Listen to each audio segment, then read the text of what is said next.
CR Finances, minsan may humihingi ng advice sa ating FB fan page. Today is your day, mga Mars! Kumuha kami ng ilang questions from FB at sasagutin namin yan dito sa Dear Mga Mars! Kasama ang magpapasaya sa atin every Sunday sa Dear Uge, we have here with us Ursula Genevieve Ermengarde. In short, Uge! Miss Eugene Domingo! Si Sishi! Ito na. On the screen right now is a grid featuring 4 categories. Inayos mo yung grid. Oo, di ba? Mahirap sabihin. Iba yun. Oo. Here's the first category of the night. Oh! Ano? Love life! Okay. Mars. O, ikaw, Mars. Mars. From Mau Joey, Santa Maria. Ay, wow. Dear mga Mars, paano magkakaroon ng love life kung lagi lang ako sa bahay at walang budget? Bukod sa kailangan natin siyang bigyan ng budget, kailangan natin munang bigyan siya ng tamang alphabet. Kasi hindi yata niya alam ang tamang spelling ng pangalan niya. Mau Joey. Oo, Mau Joey. Santa Maria. Maria. Bago natin siya bigyan ng budget, bigyan muna natin siya ng letter R. Yes.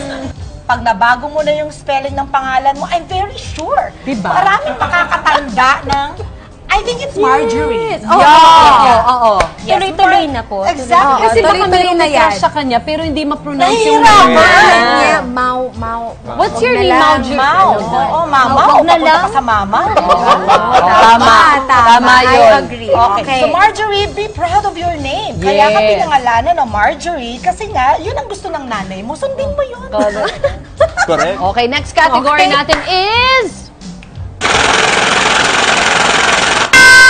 Career. Maganda to. Ay, maganda Bella talaga. Hermoso. Oy, okay naman. May R siya. Okay naman yung name niya. Dear mga Mars, ano po ang dapat gawin sa office mate or new friend ko na wagas makatitig sa akin? Ang awkward na kasi, lagi ko tuloy siyang naiisip. Mas awkward po ba or okay lang na pabiro kong sabihin na wag siyang tumitig sa akin? Si Bella ay tinititigan ng office mate niya pero walang sinabi kung lalaki o babae. That's true. Oo. Assuming lang ako na lalaki, in-assume ko din lang. Oo, siguro lalaki Okay, para lalaki, oo. bigyan niya ng meaning. Yes, pwede. Para Kasi kung mailang babae siya. yung Para tumitig mailang nun, siya. feeling Awkward galit. eh. Oo, Oo. usually parang, ba't pa na yung titig nito sa akin, di Tsaka ba? hindi to aabot sa susulat pa sa atin, di ba? Tama. Doon, kagulo na doon pala. Bakit mo ako tinititigan? Bakit? Oo. Bakit?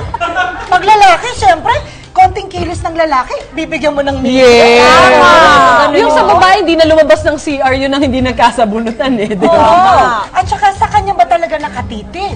Baka naman tuwing nakatayo siya doon, nasa likod niya yung gusto talagang tignan. Pumaharang na. Kunyari, si Papa Dudot, di ba? Oo. Titingin dito, hindi naman pala ako. Kay Camille pala ako nakatingin. Exactly, tingnan mo na, di ba?